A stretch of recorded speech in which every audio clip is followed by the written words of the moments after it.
12 જૂન 2025ના રોજ અમદાવાદના મેઘાણીનગરમાં સર્જાયેલા ભયાનક એર ઇન્ડિયા AI-171 વિમાન દુર્ઘટનાને 11 મહિના પૂર્ણ થઈ ગયા છે ત્યારે આજે પણ પીડિત પરિવારોને ન્યાય અને સાચા જવાબો નથી મળ્યા। આજે પણ ન્યાય માટે ગુહાર લગાવનારા પરિવારને યોગ્ય જવાબ આપવાના બદલે માત્ર ને માત્ર આશ્વાસન મળે છે, જેથી મૃતકના પરિવારે બ્લેક બોક્સની માંગ કરી છે। ખેડામાં રોમિન વોરાએ કહ્યું કે પ્લેન ક્રેશ દુર્ઘટનામાં અમારા પરિવારના 3 સભ્યોએ જીવ ગુમાવ્યો હતો। વારંવાર દુર્ઘટનાની યાદોથી અમે માનસિક રીતે થાકી ગયા છીએ। આજે પણ પ્લેન દુર્ઘટના અને બળી ગયેલા મૃતદેહો અમારી નજર સામે આવે છે। અમારે વળતર નહીં પરંતુ ન્યાયની જરૂર છે। બ્લેક બોક્સના ડેટા આપવાની અમારી માંગ છે। 200 પરિવારે એક સાથે બ્લેક બોક્સના ડેટા આપવા માટે એર ઇન્ડિયાને અનેક વખત રજૂઆત કરી છે। અમે એર ઇન્ડિયાને મેલ મારફતે રજૂઆત કરીએ છીએ તો 15 થી 20 દિવસ પછી એર ઇન્ડિયા અમને જવાબ આપે છે, પરંતુ બ્લેક બોક્સના ડેટા નથી આપતું।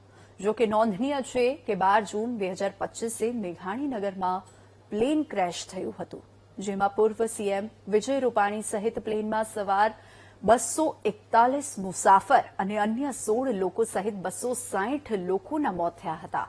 આ દુર્ઘટનામાં માત્ર એક મુસાફરનો જીવ બચ્યો હતો।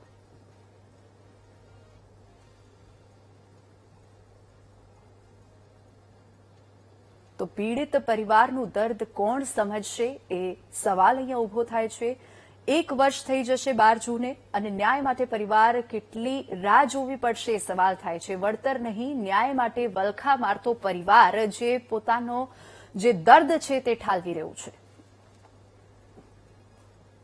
11 મહિના પહેલા જે હાદસો બન્યો એ હાદસો બન્યા પછી અમે એર ઇન્ડિયામાં સતત સંપર્ક કરવાની કોશિશમાં છે। અમારા પાસે કોઈ એર ઇન્ડિયામાં કે ટાટામાંથી કોઈ માણસ મળવા માટે બી નથી આવ્યું કે પૂછવા માટે બી નથી આવ્યું। હવે એ પછી બી અમને જ્યારે કોન્ટેક્ટ નંબર પ્રોવાઈડ કરવામાં આવ્યા ત્યારે અમે અત્યારે બી એ ફોન પર ફોન કરીએ છીએ તો કોઈ રિસીવ નથી કરતું અને અમને સીધો જ મેલ કરવામાં આવે છે કે તમે મેલથી વાત કરો।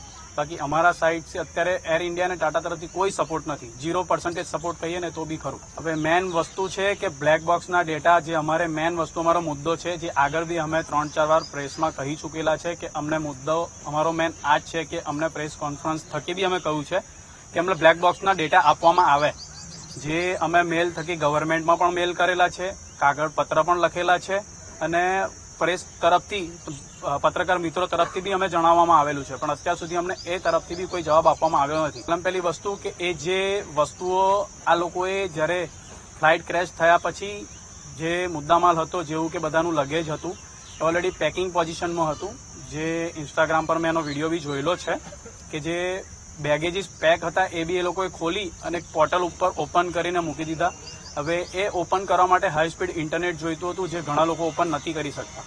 હવે 8 મહિના 9 મહિના પછી એ લોકોએ પોર્ટલ ઉપર મૂક્યું તો 8 મહિના જૂની વસ્તુ યાદ કોને હોય? કપડાં ને એ બધું ઓપન કરીને મૂક્યું કોને યાદ હોય? હવે બીજી વસ્તુ કે મારા ભાઈનો ફોન બી મને આપવામાં આવ્યો, એ બી તોડેલી હાલતમાં આપવામાં આવ્યો છે અને મિસ્ટર નિલય રંજન સાહેબ જે આના હેડ છે, જે એમને બી એ દિવસે મેં 31 માર્ચ 2026ના રોજ મારા ભાઈનો ફોન મને આપવામાં આવ્યો। એ ફોનમાં મેં એમને ક્વેરી કરી કે ભાઈ તમે IMEI નંબર આઈફોનનો ટ્રેક કેમ ન કર્યો જો ફોન બંધ હાલતમાં છે?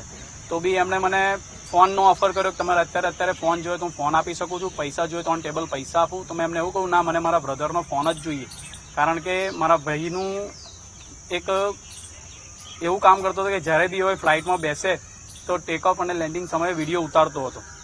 હવે આઈ ડોન્ટ નો કે ફોન બ્રોકન કરીને એ વિડીયો ડિલીટ કરવાની કોશિશ કરવામાં આવી હોય। અમારા બધા ફેમિલી જે અમે 200 પરિવાર અત્યારે એક સાથે છે, 200 પરિવારે બધાની માંગ એક જ છે કે અમને બ્લેક બોક્સના ડેટા આપવામાં આવે અને અમને કોન્ટેક્ટ પ્રોવાઈડ કરવામાં આવે કે જેથી અમારે ગમે ત્યારે જરૂર પડે તો અમે ટાટા કાં તો એર ઇન્ડિયા સાથે સંપર્ક કરવાની કોશિશ કરીએ। જેમાં મેલ અને કાગળ થકી બી અમને જણાવ્યું છે, પણ એ લોકોનો સીધો જવાબ એક જ આવે છે કે તમારે કોઈ બી કોન્ટેક્ટ કરવો હોય તો તમે મેલ થકી જ કરો, કોઈ કોન્ટેક્ટ નંબર પ્રોવાઈડ કરવામાં આવતો નથી।